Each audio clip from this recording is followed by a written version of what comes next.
देहरादून से करीब 6 किलोमीटर दूर स्थित गढ़ी कैंप क्षेत्र में टपकेश्वर महादेव मंदिर है। मंदिर का इतिहास महाभारत काल से जुड़ा हुआ है। यही कारण है कि यह मंदिर अपने आप में खास माना जाता है। टपकेश्वर महादेव मंदिर में 2 शिवलिंग हैं, जिनमें से दोनों को स्वयं प्रकट माना जाता है। शिवलिंग एक प्राकृतिक गुफा के भीतर स्थित है, जिसे द्रोण गुफा के नाम से जाना जाता है। आसपास में संतोषी मां और श्री हनुमान सहित कई देवी देवताओं के मंदिर हैं। शिवलिंग पर लगातार पानी की बूंदें गिरने के कारण इसका नाम टपकेश्वर पड़ा। गुफा की छत से पानी की बूंदें शिवलिंग के ऊपर गिरती हैं। यह पानी अंततः भूमिगत हो जाता है और मंदिर के पास एक धारा के रूप में फिर से प्रकट होता है। पौराणिक कथा के अनुसार भगवान शिव के आशीर्वाद से पांडवों और कौरवों के गुरु द्रोण ने धनुष विद्या भगवान भोलेनाथ के आशीर्वाद से हासिल करने के लिए इस गुफा में कठिन तपस्या की थी, जिससे प्रसन्न होकर भगवान शिव ने उन्हें अस्त्र शस्त्र और पूर्ण धनुर्विद्या का ज्ञान दिया था। यहीं पर गुरु द्रोणाचार्य और उनकी पत्नी कृपि को एक पुत्र अश्वत्थामा की प्राप्ति हुई थी। वह उसे ठीक से दूध नहीं पिला पाती थी, क्योंकि द्रोणाचार्य गाय के दूध का खर्च नहीं उठा सकते थे। जिसके बाद बुद्धिमान अश्वत्थामा ने शिव की उपासना की, जिसके बाद भगवान शिव प्रसन्न हुए और इस गुफा से दूध टपकने लगा। ऐसा कहा जाता है कि इस मंदिर में जो भी भक्त सच्चे दिल से भगवान से प्रार्थना करते हैं, उनकी मनोकामना जरूर पूरी होती है। कहा जाता है कि यहाँ पर बड़ी से बड़ी बीमारियों का इलाज शिव की कृपा से हो जाता है। टपकेश्वर मंदिर में शिवरात्रि बड़े उत्सव के साथ मनाई जाती है। इस अवसर पर एक बड़े मेले का आयोजन होता है। शिव और पार्वती के विवाह समारोह को देखने के लिए हजारों भक्त यहाँ आते हैं।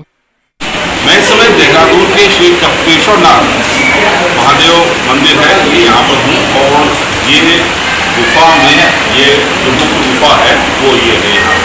यहाँ पर कई मूर्तियाँ स्थापित हैं और ये पूरी पहाड़ी है, उसके नीचे इसको ये यहाँ पर ये बना हुआ मंदिर है। अंदर भगवान भोलेनाथ की यहाँ पर प्रतिमा स्थापित है। इसके अलावा भी कई यहाँ पर प्रतिमाएं हैं वो भी यहाँ पर लगी हुई हैं। हमारे बाएं साइड में तमसा नदी बह रही है। अद्भुत मंदिर है। 108 सीढ़ियाँ हैं यहाँ तक, ऊपर से चलते हैं और यहाँ तक 108 सीढ़ियाँ उतरनी पड़ती हैं श्रद्धालुओं को। इसके बाद यहाँ पर आया जाता है और नीचे से करके अंदर जाया जाता है। वहाँ पर मूर्ति स्थापित है, उसके दर्शन किए जाते हैं। कई शिवलिंग है, लेकिन यहाँ पर जो स्वयंभू शिवलिंग है वो ऊपरी हिस्से में है, वो भी हम आपको दिखाएंगे। लेकिन ये आप देखिए कितना सुंदर वातावरण है। तमसा नदी के उसकी जो आवाज़ है वो कल कल कल कल बह रही है। बहुत स्वच्छ जल है, बहुत दर्शनीय, बहुत श्रद्धा आस्था का ये जो मंदिर है यहाँ पर है। वो बड़ी संख्या में लोग यहाँ पर इस समय श्रद्धालु जो है वो लगातार आ रहे हैं और पूजा अर्चना कर रहे हैं। और आपको बता दूँ कि कई ऊपर से नीचे तक कई छोटे बड़े यहाँ पर मंदिर आप कह सकते हैं वो हैं। और यहाँ पर जो ये है कि द्रोणाचार्य जी ने यहाँ पर तपस्या की थी भगवान भोलेनाथ की, और जब उनको वरदान मिला भगवान भोलेनाथ का उनको, तब वो धनुर्विद्या में पारंगत हुए थे। उसके बाद उन्होंने कौरव और पांडवों को ये शिक्षा दी थी धनुर्विद्या की। हम आपको ऊपर भी ले चलते हैं, वहाँ दिखाते हैं तो मुख्य शिवलिंग ये पूरा गुफा में है मंदिर। और ये समय स्वयंभू शिवलिंग जो टपकेश्वर महादेव महाराज है, यहाँ पर ये शिवलिंग है, स्वयंभू उत्पन्न है। टपक रही है जलधारा सीधे शिवलिंग पे और यहाँ पर उसका अभिषेक हो रहा है। आ रहे हैं यहाँ पर हैं और इसके दर्शन कर रहे हैं। तो हमने आपको टपकेश्वर महाराज के शिवलिंग जो है वो हमने आपको दिखाया। बड़ा अद्भुत मंदिर है, बहुत सुंदर दृश्य है। एक बार आप लोग आएँ देहरादून आए, इसके लिए विशेष तौर पर प्रोग्राम बनाए और यहाँ पर दर्शन करेंगे। ये देखिए अब हम वो जो नदी यहाँ बहती है उस ओर जा रहे हैं। ये ऊपर हमने आपको कैमरे में दिखाया था, अब ये देखिए नीचे हम आ गए हैं धीमे धीमे। बहुत गहराई में है ये।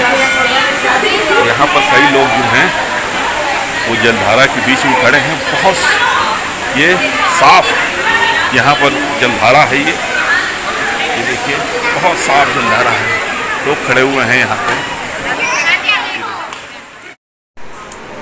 ये स्वामी जी, ये कौन सा मंदिर है और यहाँ पर कौन कौन मूर्तियाँ स्थापित हैं, क्या इसकी आस्था है? ये प्राचीन आदि अनादिकालीन तीर्थ स्थल है टपकेश्वर महादेव मंदिर गढ़ी कैंट टोंस नदी के किनारे स्थित है। और यहाँ का इतिहास, ये मंदिर पहले देवताओं कालीन है। जिस दौरान देवता लोग इस भूमि पे, देवभूमि पे जागृत अवस्था में रमण भ्रमण किया करते थे, उस दौरान देवता लोग इस गुफा में आके भगवान शिव का ध्यान किया करते थे। जब जब भगवान शिव की देवताओं पर कृपा हुई, तब भगवान शिव ने देवताओं को धरती से प्रकट होकर, जो शिवलिंग है वहाँ से प्रकट होकर देवताओं को देवेश्वर के रूप में दर्शन दिए और उनका अनेकों बार कल्याण किया।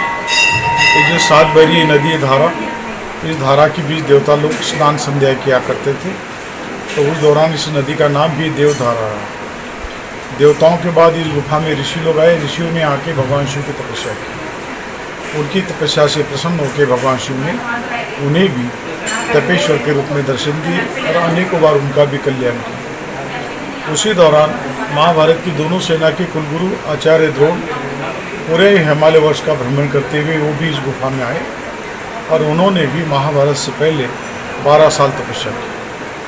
उनकी तपस्या से भगवान सदाशिव प्रसन्न हुए, वरदान मांगने को कहा, तो द्रोण ने विश्व कल्याण, विश्व शांति हेतु भगवान शंकर से धनुर्विद्या का ज्ञान मांगा।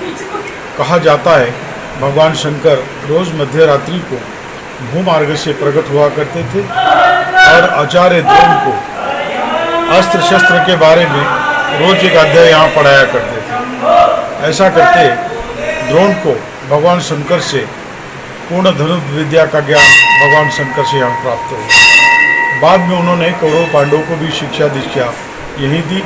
दोनों सेना का निर्माण यहीं हुआ और द्रोणाचार्य जी के पुत्र अश्वत्थामा उनकी जन्मस्थली भी और तपस्थली भी। इसी गुफा में द्रोण पुत्र अश्वत्थामा का जन्म हुआ, लेकिन उस दौरान उनकी माता कृति के पास दूध नहीं था बच्चे को पिलाने के लिए। बहुत कोशिश की, राजा द्रुपद ने भी गायत्री से मना कर दिया। द्रोण निराश होकर इस गुफा में आए। गुफा में आते ही आकाशवाणी हुई कि हे द्रोण, निराश ना हो, अश्वत्थामा भगवान शंकर का दिया हुआ प्रसाद है, उसकी रक्षा स्वतः शंकर भगवान करेंगे। अश्वत्थामा से कहे कि वो भगवान शिव की तपस्या करें। तब अश्वत्थामा ने इसी शिवलिंग के सामने एक पांव के बल पे खड़े होकर 6 मास तपस्या की और पूर्णमासी पर उनकी तपस्या पूर्ण हुई और भगवान शंकर ने भूमार्ग से प्रकट होकर उन्हें भी साक्षात दर्शन दिए, दूध प्राप्ति का वरदान दिए, अजरामरता का वरदान दिए। देखते देखते गुफा ने गौ के थन का आकार लिया, वहीं से दूध की धारा आई, वही वो दूध पिए, अपनी भूख प्यास मिटाए, तभी वो बलशाली कहलाए। बाद में दूध का सिलसिला यहाँ कलियुग तक चलता रहा। तब तक ये शिवलिंग दुधेश्वर के नाम से विख्यात रहा। कलियुग के लगते ही उस दूध का गलत इस्तेमाल होना, भगवान का नाराज होना और वह जो दूध था वो पानी रूप में बदल जाना, तब से लेकर आज तक हजारों सालों से ये स्वयं शिवलिंग के ऊपर निरंतर जल की बूंदें टपकती है और प्राकृतिक रूप से उनका अखंड अभिषेक रात दिन होता रहता है। और ये स्वयं शिवलिंग होने के कारण इसकी विशेष मान्यता है।